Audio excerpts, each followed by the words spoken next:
Hello, Smagpies, and welcome to the SMAGcast. This is Kevin Heyman, and I welcome you to episode 12, another in our series of group solitaire episodes, where we each sort of tackle our own topics. So this week I thought I'd talk a little bit about something interesting I'm doing. Back in 99-2000, and I know I've told this story before, I started my original webcomic, Coda's World. The name Coda, of course, came from my nickname, Kevin of the Apocalypse. Well, in the comic, it got changed to Keith of the Apocalypse because of fictionalization. Coda's World ran for 5 years, and for me, personally, it was a success. It was the first thing I ever really finished, and I'm still proud of that. You know, I believe in myself more now because I have a series under my belt. It's not a great series under any circumstances. It does have its moments. It swears too much. Some of the storylines meander. Some of the characters don't go anywhere. But these are the mistakes of a person who is just starting out. And I learned from them. Well, in the interest of helping other web cartoonists learn from those mistakes and, seeing it, I have started a new Tumblr. classiccoda.tumblr.com. That's the word classic, KOTA.tumblr.com. This Tumblr is Coda's World reposted daily until I finish posting it again. And I'm putting director's commentary at the bottom, as it were. It's me explaining, what was going through my head, who helped with what story elements and story ideas when I can remember that, inspiration for different characters, background information about, who colored it, who drew it, because there were some guest spots in there. So basically, you're getting the inside scoop on my first series, and you can see how my art style has changed, how my writing has changed, how, basically, it's a progress bar. It's a nice yardstick to put up against Aaron Apprentice and see how far along I've come. Now, the interesting part is once I decided to do this, I counted my strips for Coda's World, how many pages I had, which is somewhere more or less 930-something pages. I'm not exact because some of the pages in there are like apology pages for missing an update or having to take a week or two off or the period where my mom died, stuff like that. So after subtracting those, it's still like over 900 pages. And I realized that's, daily even, that's a long time. So I got a calculator, by which I mean my cell phone. And I crunched some numbers, and it's still going to take 2.5 years to post the entire series. But nonetheless, Coda's World is up. It's running. Head to the address I mentioned before. There'll be a link in the show notes. And take a look, subscribe, and every day you'll get a new page of Coda's World. One thing I noticed while going back through those pages and looking at them and reading is that Coda's World is a very dated series in a lot of ways. Yeah, the comic strip takes place on the internet. All these characters are technically supposed to be avatars. Don't ask. But the internet just does not work the way it did back in 2000 to 2005. It was a very different world. It was still, even at the stage where it was getting popular, it was still kinda underground. People had a website, but it wasn't like a major factor in their lives. Like, a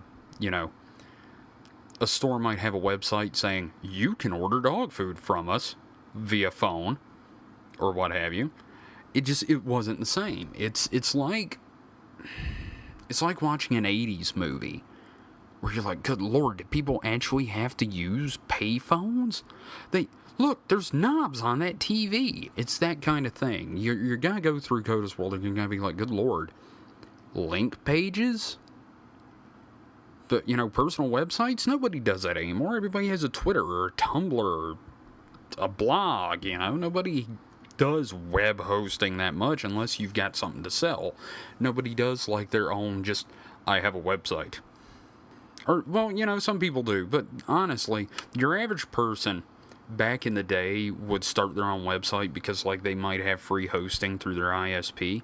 But today, you just go to Tumblr, you start a Tumblr, you communicate via Facebook, which Facebook kind of is the internet for some people, you know? It's like AOL back in the old days where you go through your AOL browser through the portal and that's like all the internet you saw.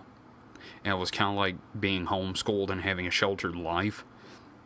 That's kind of how Facebook is now. And we didn't really have that back then. You get online, you go anywhere, and there was a lot less brouhaha over problems. The biggest problem we had was Napster, when Napster got shut down.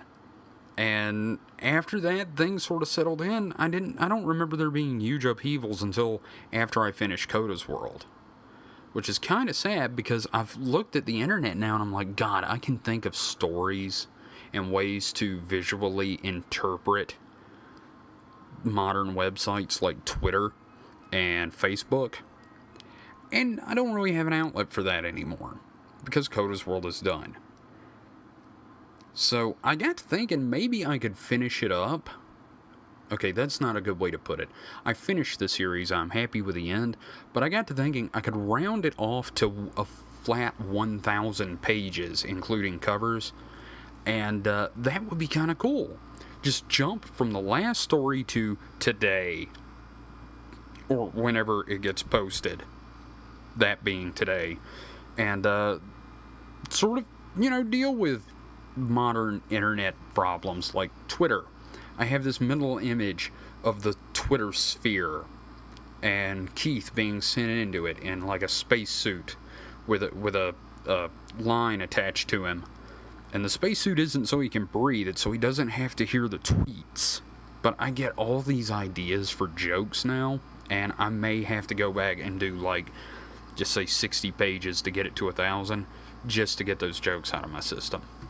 Another thing I've thought about with the idea of picking it back up, like, 10 years on, after the series ended, are character designs. A lot of those characters, the only difference may be like some gray at the temples or a few extra lines on the face or maybe somebody shaved.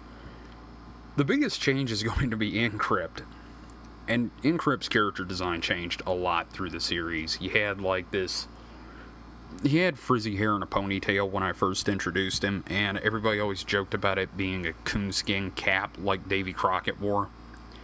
And then I had him shave his head, and it grew back, and I had different spiky hairstyles and what have you. And I've already done a drawing for that, for what Encrypt would look like now, based on the guy. Well, okay, I'm going to go ahead and say it. Based on Calypse. And I think it would be kind of fun to have that character design in there. So I may do that if I go back and add this extra story. And I don't know. There's a certain part of me that's like, you're backpedaling. And there's that other part of me that's excited to go back and do this. Think of it as like the 10-year anniversary or the class reunion. So I guess that's a good way to sort of get myself mentally in a place where I can do it. Another thing I want to do is go back in there and find out where these characters are now, 10 years on. I know Coda and Cassie aren't married, they're engaged maybe. Mike is still basically in charge of Disaster Boy Incorporated, and I don't know. I'd like to go in and see what's happened to these friends of mine that I haven't seen in 10 years. So that's something to look forward to as the series progresses. At the end of it, there may be that bonus story.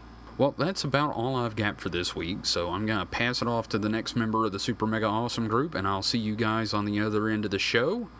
And, later. Hi, this is Warren / Caleb's. I want to talk about depression this week. It's a subject that is very close to my heart. I suffered from depression. I had depression. I experienced depression for the first, about 28 years of my life. And I feel like I finally got a handle on it just recently. And by recently, I mean within the last couple years. I've heard people say, and I've seen it said, especially on Tumblr and other places from fairly famous people, and then turned into GIF sets on Tumblr or quotes or something else on Tumblr.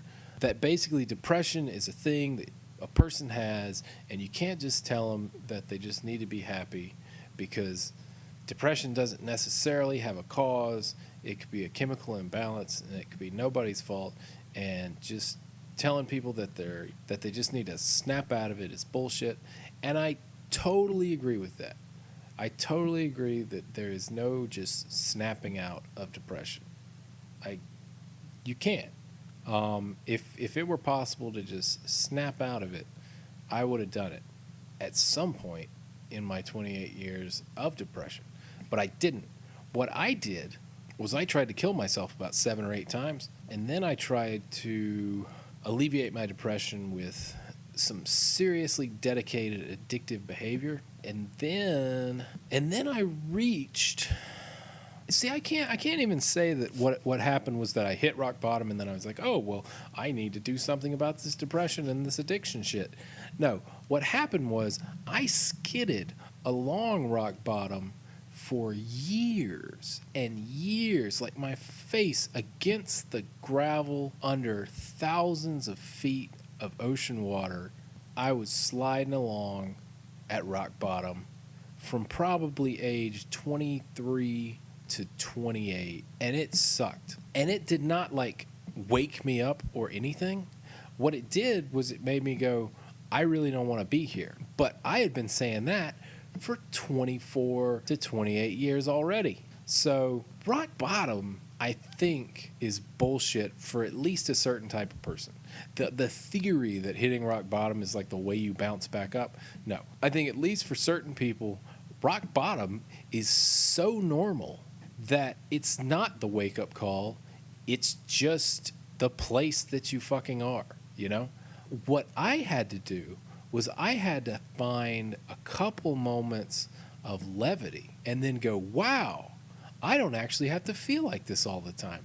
There is actually another option, because, you know, I had seen glimpses of it once or twice. Once when I tried to kill myself for like a month afterwards, I felt really good. And I still am not 100% sure why I felt so good. I have narrowed it down to either it was because I was A, not dead, or B, it was because so many people came to visit me in the hospital, and C, because certain people who had always been a very depressing and despair-inducing influence in my life, acted like decent human beings for about a week. And that's not fair. Those people possess the ability to act like decent human beings on a fairly regular basis. The only problem is that they immediately fuck it up by turning into raging assholes over literally nothing. And then you're like, okay, well, fuck that shit. But anyway, so it wasn't rock bottom that woke me up. It was a moment of levity, and it wasn't the one after I tried to kill myself. That didn't quite do it, because I was too young and stupid. I was like 18, and I had this glimpse of happiness, and I was like, oh my gosh, I should be fucking happy. And then I went to a doctor, and then I got prescribed a medication, and I wasn't happy, but I was more functional, which, you know, has its uses. Being more functional, that is. I then trudged through college, which took way longer than it should have, or at least way longer than it does for most people. I carried all kinds of baggage into college. I had perfectionism. I was getting a B in algebra, and I was like, look, I gotta drop this course, because I didn't feel like I was getting the concepts. Well, never mind the fact that I was never going to take another fucking algebra class, and getting a B in algebra would have been fine. I was going to art school, damn it, and I was never taking another math class again. But anyway, since I didn't feel like I was getting the concepts, I dropped out of algebra, took all the preparatory courses, which was like 2 or 3, which I know that sounds sad to a lot of you people, but then took algebra again, passed it with an A, still don't know shit about algebra. Never mind that I stretched algebra out from 1 semester into like 3 or 4. I still I remember there is a thing called the quadratic equation. I do not know what it is used for. I know there's a B in there somewhere, maybe. Anyway, trudged through college, got out of there with a 3.5. Don't have a clue how, because I just stumbled my way through, put everything off until the last minute, wrote some of the most ridiculous essays and papers in the history of college. I swear to you, one paper we were supposed to compare different art theories, and I wrote an episode of The Real World, and I know that sounds stupid because it is stupid, and it was an episode of The Real World that featured various art philosophers living in a house together and basically trying to strangle each other because they disagree so much. My second moment of levity was when I got my dog, Tom. Tom's a little Jack Russell. He's sleeping on my bed right now. He's probably in a very awkward position, which puts his balls on display, because that's how Tom sleeps when he's hot, and it's fucking hot here. I got Tom, and for a few months, I was just really happy to have this cute little guy to take care of. And then after a few months, the initial glow of it all kind of started to wear off. And I was like, man, fuck, shit, god damn it, motherfucker, I'm back here again. I for a few months, like, a lot of my worst addictive tendencies, like, kind of went into the background, and all I did was, like, you know, worry about and care about this little animal. And I was like, man, I really enjoyed not feeling like shit about myself and not hating myself and not doing things that made me hate myself. And now I'm back to this point where I do hate myself, and I am depressed, and I don't want to do anything, and I just want to, you know, kind of curl into a ball and die. And at that point, that wasn't rock bottom. What that was is reintroduction to normal for me. And reintroduction to normal is my rock bottom at that point. I'm like, nope, not going to happen. I cannot do this anymore. And I knew it was an uphill battle. Addiction is a hard thing to deal with. Depression is a really hard thing to deal with. And a lot of people out there will tell you that these are just things that, you know, you're always addicted. You're always going to be depressed. You're always, you know, especially if you've had depression for 28 years. I mean, you know, you've got some kind of fucking chemical imbalance. There's something just wrong in your fucking head. And I am not saying that medications don't help and all that stuff, because they do. They can be very helpful, and I definitely recommend medications. I recommend trying various medications if one doesn't work for you, because they can give you a little ground to stand on in order to then go on your journey to find, you know, the real way out, the lasting solution.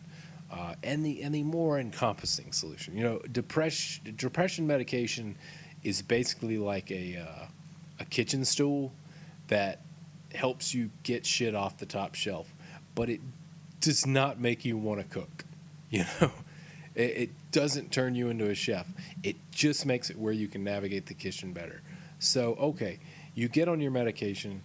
You've had your moment of levity and then your reintroduction to normal depression, and you're like, fuck this shit. This isn't going to be my life anymore. So what do? I don't know. To be perfectly honest, I don't know what the individual has to do. I know what I had to do. I had to find a way to deal with my addiction that respected my worldview, and respected my intellect. And I'm not saying that certain approaches to addiction are stupid, but I am saying that certain approaches to addiction are stupid. And I could see that a mile off, and it really annoyed me. I tried them for a little while, and it felt like a re-traumatization is what it felt like. It felt like a re-traumatization. It felt like every week you were going in there and you were hanging out with a bunch of guys who were just going to talk about how horrible they were and how horrible their lives were and all the horrible shit that they did. And then they were all going to pat each other on the back for sharing. Well, you know, that's great. there is a certain element of that that helps, in which you go, you don't have to feel ashamed for these things that you did. That's good. But unless you actually have a real quality system that actually addresses the issues behind your addiction, after a while, all you're doing is going there and reliving the pain over and over and over, and then having someone tell you that it's okay. So anyway, I found something else. I found an approach to addiction that worked for me. It took some digging.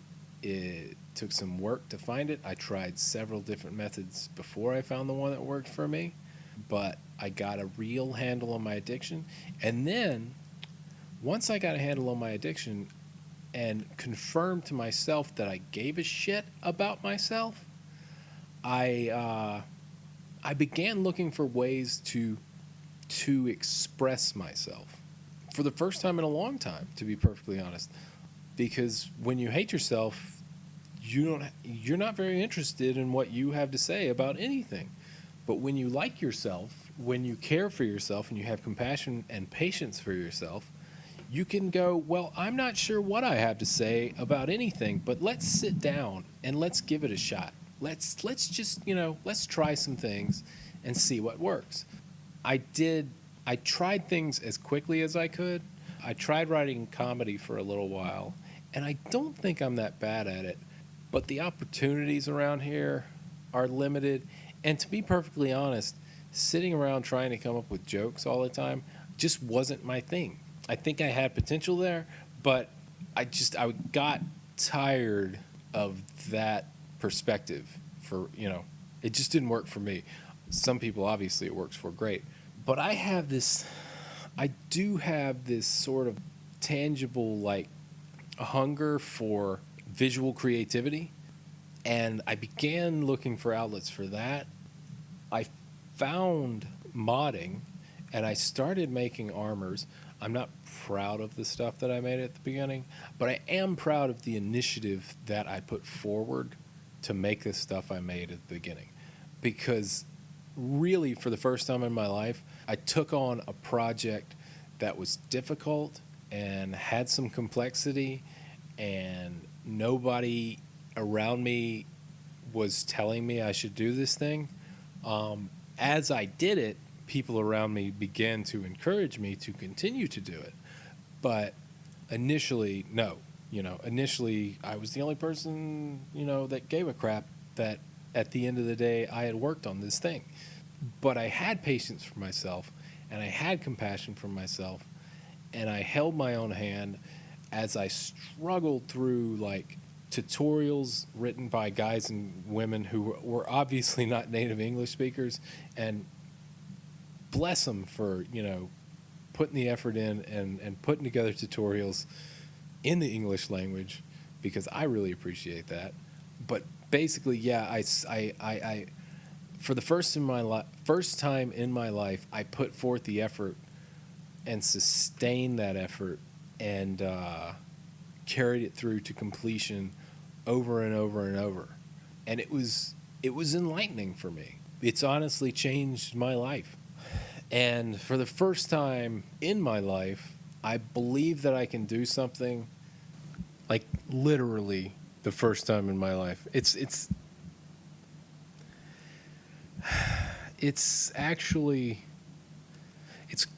I am kind of moved by myself at this moment, just because it really is like the first time in my life that I can stand and I can look back and I can say I have a set of skills that is somewhat cohesive, that can be rallied and put forward to doing, things of value in my eyes. And that's honestly the first time in my life that I can say that.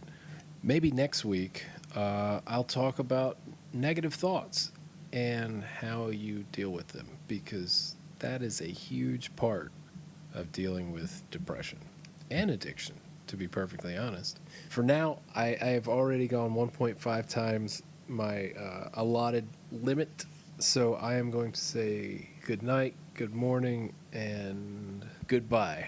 If you want to keep track of my work, you can visit me at Calyps, CALYPS dash Smexus, SMEXUS.tumblr.com. And I'll see you next time. How's it going, guys? It's Mike here. I've been scouring the internet looking for something to talk about and I've just come up with blank. I mean, here it is, Monday night, recording this late as hell. Usually we record these on Sunday, but I just forgot. I had some other stuff going on. And so I guess we'll talk about news that's relevant to Mike. I guess the first bit is still playing Animal Crossing. Well, if you don't know about Animal Crossing, it's kind of like if you were to cross The Sims with Harvest Moon, I guess. I never played Harvest Moon much, but from what I hear, it sounds similar without all the farm stuff. Basically, the premise is you move in to a town that's got a bunch of animals that are like, I guess they're not really anthropomorphic, but they're not normal animals because they talk and walk on two legs. But you're the only human there, and you build a house and furnish it, and just the cute as hell game. The description does it no justice at all. I mean, it's one of those games that you have to play to even understand, because on the Something Awful forums thread, people were coming in saying, hey, should I get this game? Sell me on this game. And you really can't sell this game. It's an experience. It's not something you can just describe easily. I mean, you could describe. If you could take the time and to say exactly what you're doing, and you wouldn't do it justice, though. So anyway, I've been wasting, an hour or two every day on that. Let's see, other Mike news. Well, I guess I should start at the beginning. So the only Kickstarter I've ever funded so far is Star Citizen. It's by Chris Roberts, which I didn't really know of this guy before. I knew of his games, but I never really played any of them. I didn't get a computer until much later, so I wasn't able to play the other games he did. He did Wing Commander, Privateer, and Freelancer. I guess Freelancer I've heard of. That came out in like 2000 something, 3 or 2 or something like that. So I've heard of it. I just never really played it, and from what I've seen, it wasn't really Space Sim, but he's apparently like the big name in Space Sims. And he did a Kickstarter about half a year ago, I think, for his game he's developing called Star Citizen. And it is supposed to be not really quite MMO levels, I think. I mean, here I am saying I think when I've paid money for it already. But it's an MMO in that there will be, hundreds of people, probably thousands of people playing at once, but they won't all be playing together, you can't get everyone together in the same place at the same time. They're all instance servers.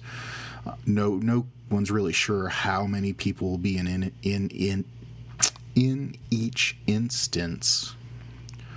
But anyway, so they had a big live stream this weekend to commemorate their launching of their new website for it, and they revealed a bunch of information about ships. As a Kickstarter backer, they're getting ready for the 4th out there, aren't they? They're not all fireworks either. But anyway, as a Kickstarter backer, and as a low tier Kickstarter too, I spent $40 on it. I get the game, included in that. But a lot of the stuff they're giving to people in exchange for, higher tiers is you get all these ships will be able to be bought with in-game currency that you get from missions and things, but you get certain tiers have a free ship associated with them that has, and all these ships from the Kickstarter have lifetime insurance. That means if you blow up your ship, you get a new one, with its starting equipment and everything. And some of these ships are pretty awesome looking. But of course, the better ones are a lot of money, or come with the tiers that cost a lot of money. One of them I saw from a video over the weekend was the Constellation, and it's been described, and I didn't even hear this description till after I made this association myself. It's pretty much the Millennium Falcon. Doesn't look anything like the Millennium Falcon, but it kind of serves the same role of well-armed small cargo ship. And it has but he showed this off, and just the level of animation on these ships is astounding. I mean, I hope they don't dumb any of it down for the game. I mean, they're shooting for, it's a PC only game, and they're shooting to have, it's running on CryEngine 3, and they're not gonna dumb it down for, low tier computers. Whereas, most games, they, have a minimum system requirements, probably something that was made 3 or 4 years ago. I don't think it's gonna fly. I will probably have to I know I'll have to upgrade my graphics card at least to play this game. Luckily, it's not going to launch fully until I think they're shooting for 2014, but there'll be alphas and betas that I have access to before then. But it's just, the ship design is pretty awesome. I'm pretty excited for it. And, they showed the Constellation, and I don't get one of these. My ship is an Aurora, which is the lowest class ship. And another thing they've been doing when they announce these ships is they've been doing commercials and PDF brochures, like a real universe would have, advertising for these ships, because they're, a consumer commodity. Just like you have for cars. And if you have the money, they do have brochures and commercials for jets and yachts and stuff like that. You and I don't ever see that because, well, we don't have millions of dollars. But anyway, the Constellation, he showed it on the stream. I watched a video of like all the points of animation, like the chairs turn inside the cockpit. Like this whole ship is one model. It's not, the exterior of a ship and you go through a loading screen and there's the interior of the ship. No, it's all modeled fully in the universe. You can look through the windows and see the people inside, see the chairs that people are sitting in and everything. But like I said, it's kind of like the Millennium Falcon, and there's, the bridge, there's 2 turrets, an upper turret and a lower turret that you can man. People can fire from it. I don't know. I don't know where I was going with this, other than I'm pretty excited about it, and we're talking about things that are interesting to Mike. It's unfortunate that none of the other, well, if y'all are the Smag pies, what are the SMAGcasters? Anyway.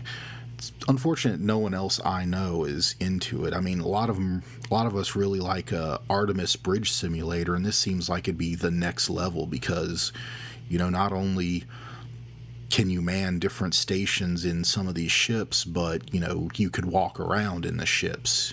When you're out of your seat, it's an FPS inside your ship. Pretty excited. I haven't played a good space sim. I haven't played any space sims since, well, I guess the only space sims I played were Descent Free Space 1 and 2. I mean, I came into computer gaming really on the tail end of the space sim fad, I guess, or the heyday of the space sim. So I didn't play X-Wing versus TIE Fighter or any of those just because they were old at that point. Who wants to... I'm gaming on Windows 95. Who wants to go back to DOS? 98, actually, I think. Yeah, I eventually went up to 98. DOS was just such a headache by that point. It's like, to get things to run was kind of a pain in the dick. So I just never really bothered with going back to DOS. Don't really have any good memories of DOS gaming. The few times I did have a DOS game, it just never worked right, or just wasn't worth the hassle. So let's see here. We're hitting 10 minutes now. Wow, for not having much to talk about, I sure rambled on, didn't I? So I guess that'll do it for me this week. Check y'all later. God, that sounded dumb. Hello, everybody. It's Paul with the SMAGcast again. I am back, and today, in lieu of all of the things going on about the voter registration and ID and all that crap that's going on right now, because recently just got rid of part of the Voting Rights Act, I came across this literacy test that was given to people, well, I say people, to black people in Louisiana in 1964. And I'm starting to read through it, and I was like, well, okay, this doesn't seem terribly bad, but as it progressed, I just kept getting more and more confused. So we're just going to go over some of the questions here. Alright, so line 1, it says, draw a line around the number or letter of this sentence. Okay, a line around the number or letter of this sentence. I don't see a number in the sentence. So I guess I would fail. And according to this thing, if you got any one of these questions wrong out of the, let's say, 30 that there are, you just automatically fail and you can't vote. So number 2, draw a line under the last word in this line. Number 3, cross out the longest word in this line. That's pretty simple. Number 4, draw a line around the shortest word in this line, which would be A. 5, circle the first letter of the alphabet in this line. So it looks like the A in alphabet would have to be circled. Okay, this is kind of crazy. Number 6, in the space below, draw 3 circles, one inside engulfed by the other. Wait, 3 circles by the, okay, I don't know. Number 7, above the letter X, make a small cross. Okay, that's pretty straightforward. Number 8, draw a line through the letter below that comes earliest in the alphabet. So we've got Z, V, S, B, D, M, K, I, T, P, H, C. I feel like I'm going for an eye exam here. But that one would be B. And then number 9, draw a line through the 2 letters below that come last in the alphabet. Same thing. So it'd be a Z and a Y. Number 10, in the first circle below, write the last letter of the first word beginning with L. I guess they mean in that sense, what? In the first circle below, there's 5 circles by the way. In the first circle below, write the last letter of the first word beginning with L. So I guess it would be T for last. Number 11, cross out the number necessary when making the number below 1 million, and it looks like it's a billion or something. 12, there's a bunch of circles under here again. Draw a line from circle 2 to circle 5 that will pass below circle 2 and above circle 4. Well, if it's coming out of 2, then how is it passing below? But okay. 13, in the line below, cross out each number that is more than 20 but less than 30. That's time consuming. Number 14, draw a line under the first letter after H and draw a line through the second letter after J. And they have the alphabet down here. In the space below, write the word noise backwards and place a dot over what would be its second letter should it have been written forward. I don't even know how to do that. So we'll just move on. 16, draw a triangle with a blackened circle that overlaps only its left corner. Okay, it's pretty simple. 17, look at the line below, or look at the line of numbers below, and place on the blank a number that should come next. So it's 2, 4, 8, 16 blank, which would be 32. Because they're just doubling. Number 18, look at the line of numbers below and place on the blank the number that should come next. 3, 6, 9, blank 15, that would be 12. Number 19, draw in the space below a square with a triangle in it, and within that same triangle, draw a circle with a black dot in it.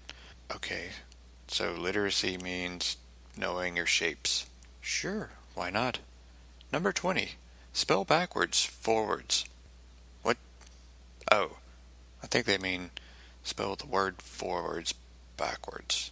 Because backwards is already forward. This is confusing, and I think that was the whole point of this, was to confuse people. Because not only on top of the 20 questions we've gone through so far, and me not being able to figure out what they meant by 2 or 3 of them, this whole thing was supposed to be done in 10 minutes. That was your total time. And if you get anyone wrong, that's it. No voting for you. Let's see, let's go on. Number 21. Print the word vote upside down, but in the correct order. So, B-V-O-T-E, but upside down. I think that one's designed to trip people up because they'll probably flip the page over and write vote, then flip it back over, and then it'll be E-T-O-V. So that would be a good one to trip people up and make it so that they can't vote. Let's see. 22. Place a cross over the 10th letter in this line, a line under the first space in this sentence, and a circle around the last "the" in the second line of this sentence. No. I don't want to. I mean, I like voting. I like having my voice being heard, but geez, if I had to go through this, I don't know if I could make it. Let's see, 23. Draw a figure that is square in shape.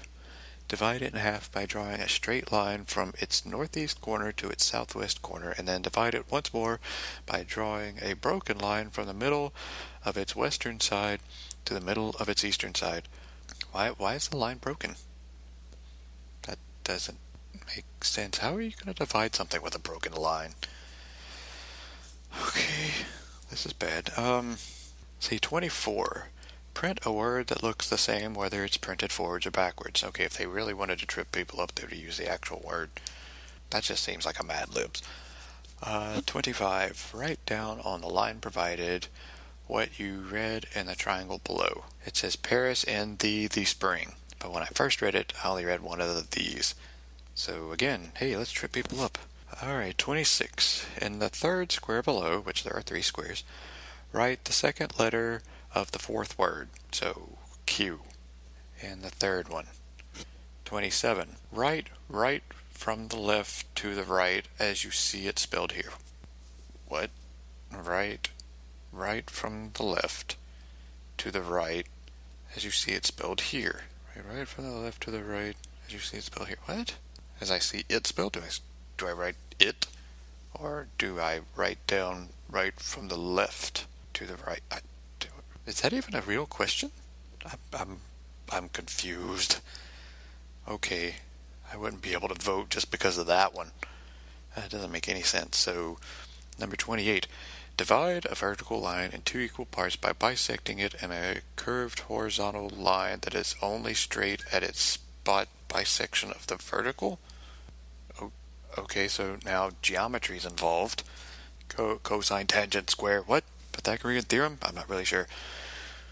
Okay, 29. Write every other word in this first line and print every third word in the same line. Original type smaller and first line ended at comma, but capitalize the 5th word that you write. I don't think I could do that either. Write every other word. Okay, anyway. 30. Draw 5 circles that one common interlocking part. Draw 5 circles that one common interlocking part. It shouldn't be draw 5 circles that have one common interlocking part. This whole thing's dumb. And oh my god, I'm glad they don't do that anymore because people should have the right to vote. So anyway, I know I usually do funny things on SMAGcast, and I had a few ideas, and I'll just save them for the next time. But anyway, this has been Paul with the SMAGcast, my little Smag Pies, and I give it on to, if Kevin keeps editing these same way, back to Kevin so he can close this thing out. Well, that is it for the SMAGcast this week. I just want to go ahead and thank everyone for listening and say a big thank you to the rest of the Super Mega Awesome group. And we will see you Smag Pies next week for the roundtable discussion. Once again, thanks for listening, and we'll see you then. Goodbye, everybody.